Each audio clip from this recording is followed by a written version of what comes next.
Nikolay Chernyshevsky was a very clever man in Russia. He lived a long time ago, in the 1800s. He was a writer, a thinker, and a journalist. He cared a lot about the ordinary people of Russia. He saw that many people were not treated fairly. He wanted things to change for the better. So, he decided to write a book about his ideas. This book would become incredibly important, a real game changer. The book was called What Is to Be Done. It was published in 1863, a time of great change in Russia.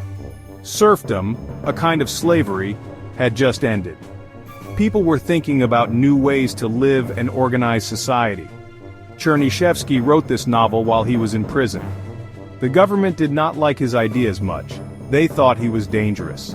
But being in prison did not stop him from sharing his vision.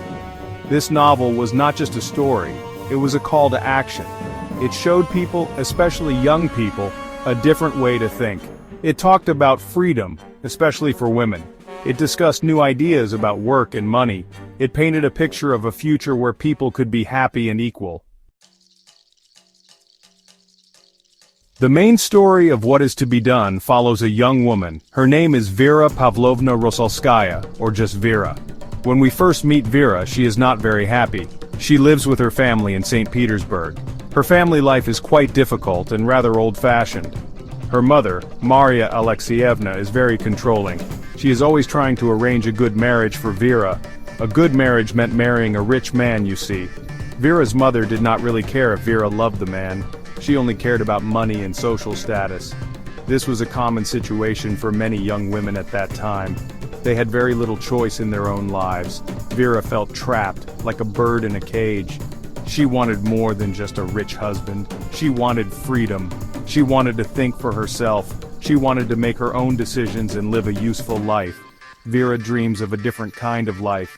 She reads books and learns about new ideas. These ideas give her hope. They show her that another world is possible. She starts to question the old ways of doing things. Just when things seem hopeless for Vera, a new person enters her life. His name is Dmitry Sergeyevich Lopukov. He is a poor medical student.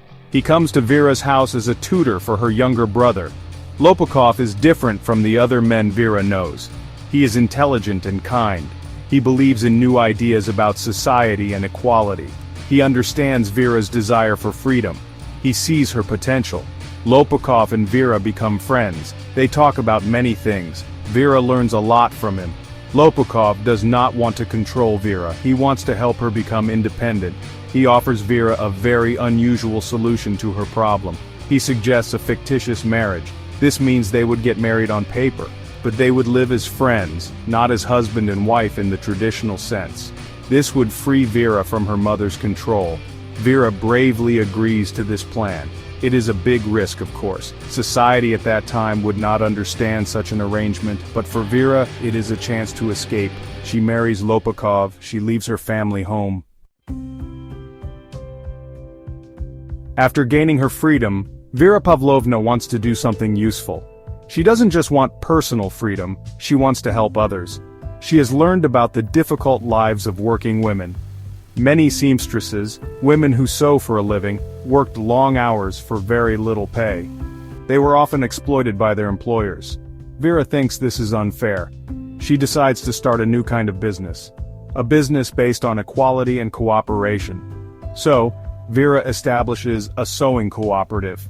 This is a workshop where the seamstresses are also the owners.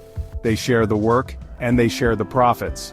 It is a very radical idea for that time. In Vera's cooperative, the women are treated with respect. They have good working conditions, they earn fair wages. They also have opportunities to learn and improve their lives. Vera believes that work should be fulfilling, not just a way to survive. The cooperative is more than just a workplace. It becomes a community. The women support each other. They live together in a communal apartment. They share household chores and childcare. They even have a library and organize educational activities. Vera's dream is to create a small model of a better society. Section 5. The New People and Rational Egoism, a Blueprint for Living. Chernyshevsky's novel introduces us to a special group of characters. He calls them the New People. Vera Pavlovna Lopukov and their friend Alexander Matveyevich Kirsanov are examples of these new people. They are young intellectuals who want to live differently. They reject the old selfish ways of the past. They try to live according to reason and science.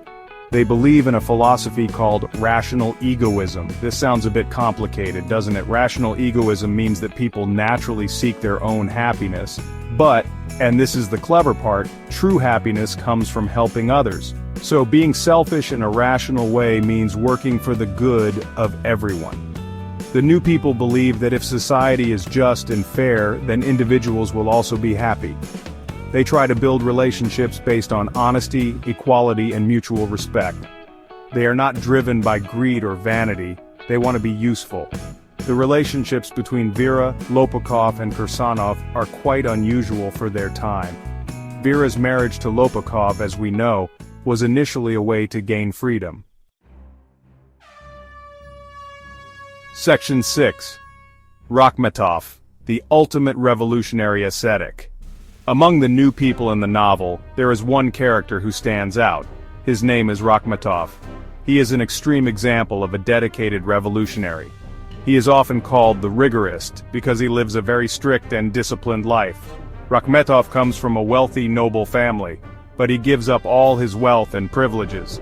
He wants to understand the lives of ordinary people. He travels around Russia, working as a laborer. Rakhmetov dedicates his entire life to the cause of revolution. He believes that to change society, one must be completely committed. He trains his body and mind. He eats simple food, mostly raw beef, to build his strength. He even sleeps on a bed of nails to test his endurance. This might seem a bit much, and perhaps it is. But for Chernyshevsky, Rakhmetov represents the ideal revolutionary, someone who is willing to sacrifice everything for the future happiness of others. Rakhmetov is a man of action, but also a man of deep thought. He reads constantly, absorbing knowledge that can help the cause. Section 7. Spreading like wildfire. The novel's profound influence. What is to be Done was not just a popular book, it was a cultural phenomenon. When it was published in 1863, it spread like wildfire throughout Russia. Young people, especially students and intellectuals, were captivated by it.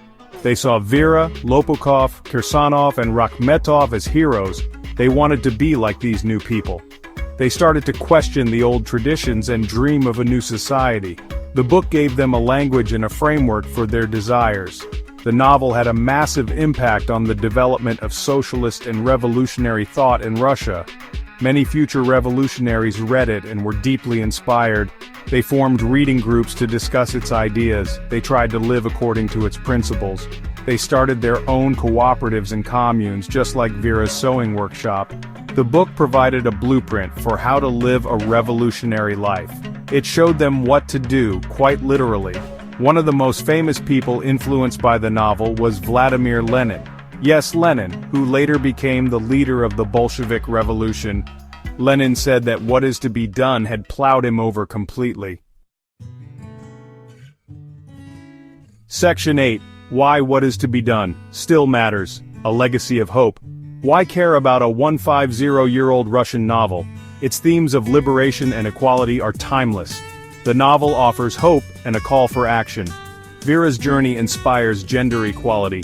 Chernyshevsky's ideas on socialism resonate. We can dream and act to build a better future.